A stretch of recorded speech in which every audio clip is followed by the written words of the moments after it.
Hey friends, Mark Holmes here, and as always, thank you guys for watching, commenting, and subscribing to the Joe Boo Sports Report. Without you guys, this literally does not work. You know, my quarterback, Dak Prescott. Yeah, could I have 2 orders of spicy nuggets? I'm sorry, a 10-piece spicy nuggets? Or, I'm sorry, just one order. One order.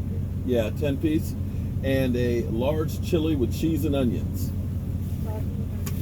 And a bottle of water.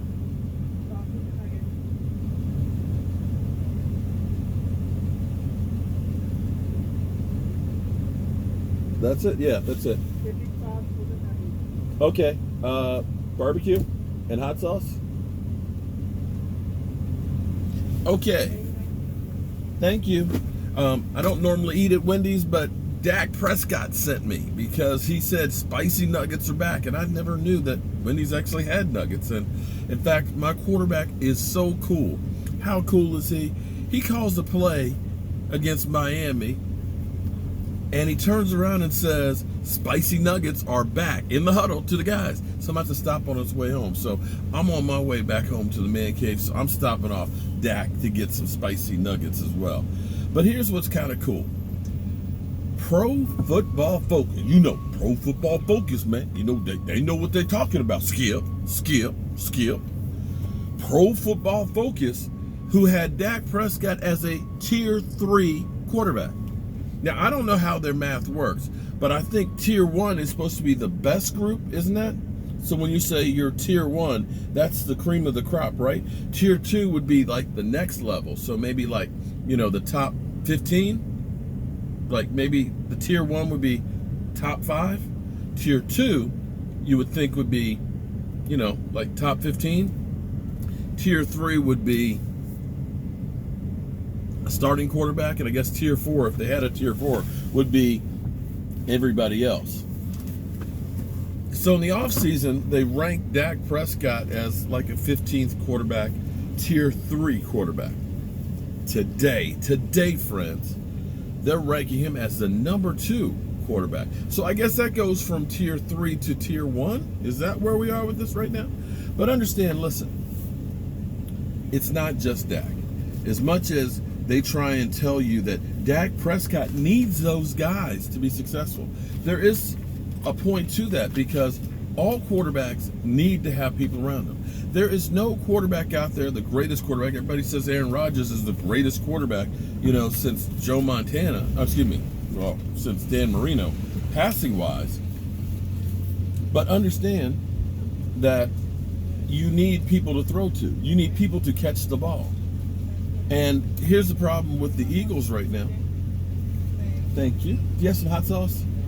Okay, I need lots of hot sauce for those spicy nuggets. Understand that Carson Wentz can't do it all himself. And as much as I talk about how bad the Eagles are and Carson Wentz, well, they had 7 drops. And we had a lot of drops ourselves, and interceptions and pick sixes, you know, when we have, not to throw shade on any players on our team, but when you have Terrence Williams, you know, who catches on the body and the ball bounces up, thank you, bounces off of him, and let's see what these spicy nuggets look like. That's it, Dak?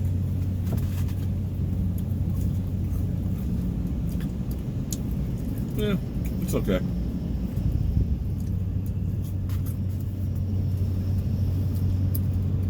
My chicken wings were better. Dak, let me hook you up with some Joe Boo hot wings. If you like spicy, I'll get you some real good stuff. But understand that when Carson Wentz has an offensive line that's given up on him, because they literally just let him just get beat down, didn't even help his ass up. When he has guys that dropped 7 passes, that it doesn't matter how good the quarterback is if the other guys around him aren't doing their job as well. And that's where our Cowboys, our front office has to give credit for getting talent. Make no mistake about it, the way you build a team is through the draft, and that's what the Cowboys have done. The Redskins have been continuously trying to build by getting free agents. In fact, the Eagles, they got lightning in a bottle and won that Super Bowl with a lot of free agents. But the problem with getting free agents is you're talking about getting older people, guys that have been around for a long time. And you're then talking about guys that are going to break down more, and that's what the Eagles are dealing with now. Our Cowboys have all these young pups that they've been finding that are playing, and a lot of them are working for peanuts in comparison to the free agents.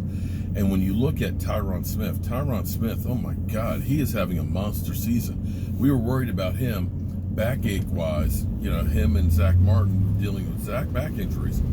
But man, the Cowboys only gave up 1 sack and 5 pressures in the whole game against Miami. And against the other games, we've been looking at these guys at 100 or damn near 100. And Tyron Smith graded out at 100. When you can get that kind of protection, that gives you the time to be able to make the passes to wide receivers that are running precise routes. And we've got a bunch of receivers that are running precise routes right now. They are handling business. They are doing exactly what you need them to do.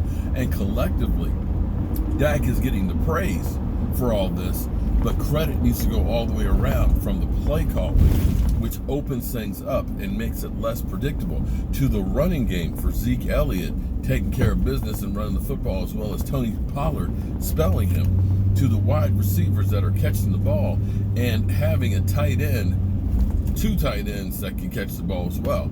So collectively, this Dallas Cowboys offense is some spicy nuggets with some hot sauce. So that's all I got to say about that. I'm Mark Holmes, and I am headed back to the man cave because I've done my work for the day, and I'll see you later.